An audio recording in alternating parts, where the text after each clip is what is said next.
and now be a virtuous wife. You have 5 major ministries in your husband's life as a married woman. Number 1, submit. You say, oh, they have come again. Mr. Adejumo has joined them. This story of submit.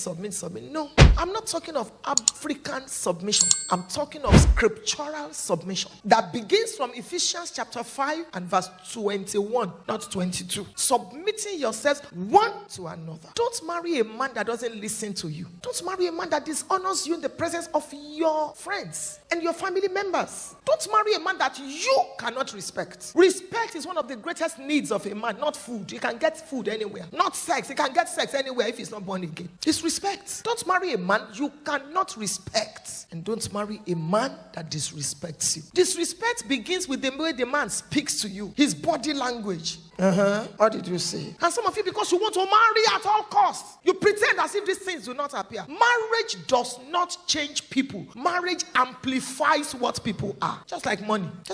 Money is neutral. It takes on the character of whoever owns it. So don't say he will change after marriage. He will not change. So look for these things in marriage. Submission is you are a heavy duty person. You have something and then you hand over the control, the leadership. To me, Bible submission is strength put under control. It's not subjugation. Sit down, stand up. No. That's not submission. And then you are cringing. I was at the hotel this morning to have breakfast at the restaurant, and at a point I was almost in tears. I noticed a particular couple. That lady was all covered, and then she was going to eat. Her husband was nothing on the man's face. And she had this veil. To even put the fork in her mouth, she will use one hand to hold it. To eat. Because of what? Louis Vuitton or Gucci or diamond drink? That's not right. Don't go into a marriage where you'll be caged though. It's a lifetime frustration. Better stay single than be wrongly married. I can almost say that your marriage may determine whether you will make heaven. I'm telling you. Because there is no institution in this world where your Christianity is tried like the institution of marriage. Please, look very well before you get married. Now that you are married and you're a heavyweight woman, don't flaunt your weight and your greatness to dishonor your husband. There's some women, they want to go out because they are more blessed financially than their husbands. You will hear things like, I'm going out now, don't finish the beans. So you just be saying things so that people will know you are the one that bought it. It's a sin. Don't demoralize your husband. Don't belittle him. He may be going through some stuff now, but things change. And God is coming for him too. Honor him. So that when the man comes out of the storm, he looks back and he says, thank God for my wife. So when I was starting this message that I give the highest honor to my husband. The highest. Sometimes I wake my husband up with a love song from his sleep. Touching his body, I'm touching his hair, and I'm singing a love song to him. The man is waking up. Good morning, darling. What do you want? Ask me up to half of the kingdom. I said, I'm not even asking for anything. I just want you to know that you have honor. My husband's cutlery is different. His glass cup is different. His plate is different. He's a king in that house. Some of you will serve your husband's food as if he's a dog. You put the rice, put the stew on top, put the dough, put meat, give him. But when guests are coming, you bring out all the special dishes. And once, put salad here, put this one there, put that one here. And once they are gone, you remove all the whatever. You stack them, you worship them. Some people will come and inherit when Jesus comes. I didn't mention anybody. Honor him. It doesn't matter who I'm speaking with on the phone. My husband comes in, I'll tell the person, can you hold on? It does not matter who the person is. Your Excellency, welcome. Are you okay? Yes. Okay, darling, just give me a few minutes. Your husband is your Excellency. From today, when you get home, change. That's your number 1 ministry. Number 2 ministry, serve.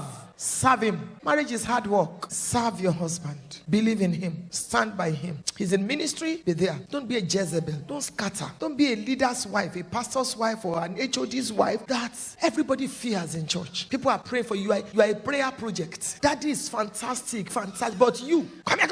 Don't you know I am? Once you start introducing yourself, you have lost it. Don't be a Jezebel in church. Don't be a Jezebel in your husband's business. You come in like this, everybody knows she's coming. You are the lion of the tribe of everywhere.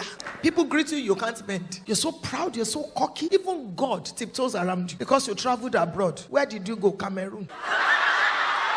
It's abroad. You bully everybody, you talk to everybody anyhow. If you don't have a little change in your hand, or your husband is a bit, be careful. You may be a Mordecai today. Take care of your Esther, because you don't know what anybody can become tomorrow. Anybody can go to bed tonight and wake up. My life is a lesson to me. I lived with my uncle for about 10 years. I lived with him before he got married. He treated me very well. Didn't abuse me, didn't molest me. I thank God. Even though he wasn't born again, I felt very loved. And now it was time for him to be married. I was waiting. I wasn't born again. I was waiting for his wife. Let me see who will separate us. Let me see. And I thank God, because that woman came in and she just snatched me from my uncle and took a very good care of me. Good care of me. She travels with me now. She just didn't come here. She'll be with me in Kenya next week. One day the Lord said to me, build them a house. I just took 6 million. I said, you can. And I said to them, you can never finish eating the rice you gave me in your house. I am your reward. Mother and I, on our wedding day, hear this true life story. It was the money people were giving us. Bro Felix, congratulations. Sister Funke, congratulations. They will give us 2 naira, give us 20 naira. That my husband was passing to the best man. When it was 80 naira, the man gave it to another person to quickly go to the market to buy us the mattress. I can't forget that color, green. Body foam. There are some things you don't forget. So that we could have a bed. That time we'll get. If we need to open a factory of mattress now, we won't need to pray too much. By the time I call Mommy Adeko can call you. I'm sure we'll open the... Treat people well. Some of you ladies, you are too proud. You are too arrogant in your speech, in everything. Talk anyhow as if it wasn't God that created them. Number 3, support. Support your husband. Number 4, seduce him.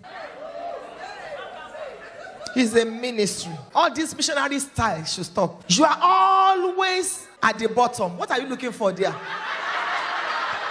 Change your address. Come up hither. The Bible says shall be above only. Who says you cannot invite your husband to have sex with you? Who says? Because he's your husband. Because they say, hey, so that you won't be a prostitute. Lie. Demonic aspect of the African culture. You can invite him. He's your husband. Just send him a code. You can walk up to him and say, can we have a flight to Jerusalem tonight? He knows what you are talking about. You can tell him, I want deposits without withdrawal. He understands. That means you don't want to be pregnant. Tickle him, play with him, sit on his laps while he's watching the TV. Please, let's bring fun and romance back into our marriage. Seduce him. Some of you, when your pastor is coming to visit you or you have some guests, you will quickly remove the hairnet. Do your face very well. Do everything fine. You're welcome, sir. You're welcome. As soon as they leave, you put one hairnet that you inherited from your grandmother. You put it on your head. Some of you, when last did you have a pedicure? Your feet are already pulling the bed sheets. You can't do your fingers, even if you don't paint like this. Go there, let them remove all the all these terrible things there. Some of you will be biting your nails. Take care of yourself. Go for pedicure. Let them put your feet inside warm water. Go for manicure. It's not worldliness. Sit down. Read the magazine. I didn't say read the book of Zephaniah or Habakkuk. No. Read a magazine. And the last one, synchronize. Blend with your husband. Bring his vision. When I receive an invitation, I quickly run it by my husband. Tell him, is this period free? Or do you need me at this time? Before I say, sometimes I don't give a response 1 week, 2 weeks, because I've not received a go-ahead from my husband. Maybe he wants me by his side that period. My home is more important to me than ministry. I don't care. Oh, she's proud. Then, oh, she will not come. Oh, excuse me. After all is said and gone, and I've traveled around the world, and I'm old, you will look for another Funke Adejumo. This is a man that will stand by me. So let me give him priority. Synchronize. Don't be doing your own and the man is doing his own. You don't blend. Be involved in whatever he's doing. Some of you have not improved on yourself. You don't know what your husband is doing. You don't understand nothing. People are just coming and cheating because you cannot even manage an aspect. Whatever he puts in your hand, don't allow it to die. Be a great wife. Be a virtuous woman. Take a good care of him. I couldn't get a mother today and, being an elder statesman and all that. But this little that I've shared with you, trust God to use it as a seed and to help you.